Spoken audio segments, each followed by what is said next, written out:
Merci Madame la Ministre. La parole est à Monsieur Yves Albarello. Merci Monsieur le Président. Monsieur le Président, ma question s'adresse à Monsieur le Premier ministre. Monsieur le Premier ministre, ma question porte sur votre sincérité.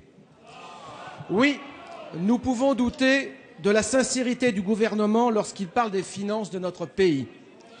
J'en veux pour preuve les chiffres de 2013 dont nous avons eu connaissance il y a quelques jours. La dérive des comptes est préoccupante. Que d'écart par rapport à la loi de finances pour 2013 que M. Cahuzac avait présenté ici même dans cet hémicycle, les yeux dans les yeux. C'est à se demander si vous n'aviez pas donné la consigne de maquiller cette loi de finances initiale pour 2013, tant le résultat à la fin de l'année est différent. Près de 15 milliards d'euros de recettes fiscales manquent. J'ai bien dit 15 milliards d'euros de recettes fiscales. C'est la preuve que vous avez anesthésié notre économie. Moins de transactions, plus de délocalisation, bref, moins de base fiscale. Au final, qui va payer la facture de vos décisions idéologiques? Ceux qui restent, qui travaillent dur et qui gagnent moins avec vos impôts.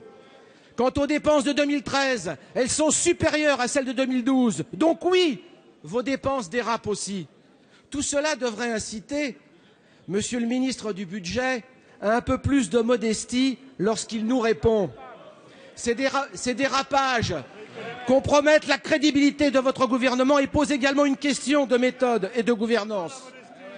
Nous avons réclamé à corps et à cri plusieurs lois de finances rectificatives. À chaque fois, ce fut une fin de non-recevoir. Vous dénaturez ainsi la souveraineté budgétaire du Parlement. Alors, Monsieur le Premier ministre, vous déciderez-vous enfin à dire la vérité sur les comptes de la France en 2013, vos comptes et ceux de votre majorité? La parole est à Monsieur Bernard Cazeneuve, ministre chargé du budget. Monsieur le député, vous aspirez à la vérité et vous avez raison parce qu'elle n'a en aucun cas, cette vérité, inspiré votre question.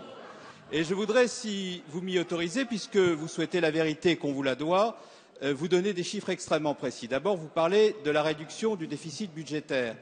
Dois-je vous rappeler qu'entre 2012 et 2013, le déficit... Non mais aujourd'hui, monsieur le député, aujourd'hui, là, les chiffres d'aujourd'hui, entre 2012 et 2013, il s'agit du déficit budgétaire 2013, il diminue de 12 milliards d'euros, là où, à l'époque où vous étiez en situation de responsabilité, le déficit n'a jamais été inférieur en moyenne à 5%. Il diminue de 12 milliards d'euros. Voilà pour ce qui concerne le déficit budgétaire. Deuxièmement, pour ce qui concerne la dépense, cette année, nous exécutons la dépense dans des conditions exemplaires qui n'ont rien à voir avec ce que vous avez fait au cours des années précédentes.